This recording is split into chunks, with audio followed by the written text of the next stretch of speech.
Баршаңызға сәлем. Бүгін сіздерге көк шай туралы ақпарат айтатын боламын. Видео ұнаса лайк басып қолдап кетуді ұмытпаңыз. Көк шай ішкен дұрыс, өйткені ол суық мезгілінде денені жақсы жылытып, ыстықта шөлді қандырады. Ал дұрыс дайындалған сусын аурулармен күресуге көмектеседі. Көк шай Қытай, Жапония, Үндістан мен Ява аралында өндіріс қажеттіліктері үшін өсірілетін мәңгі жасыл ағаш бұталарының кептірілген жапырақтары. Ал жас жапырақтар сопақша тәрізді формада болады.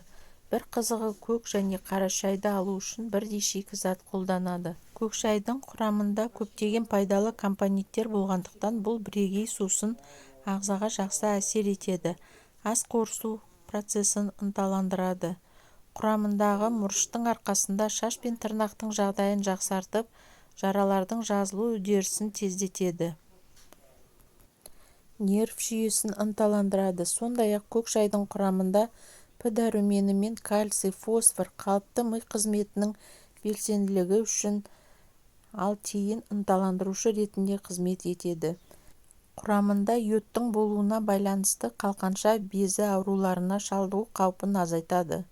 Микробқа қарсы әсері бар. Бұл қасиет құрамындағы катализаторларға байланысты болады. Көк шайдағы танин жараларды емдеуге көмектеседі.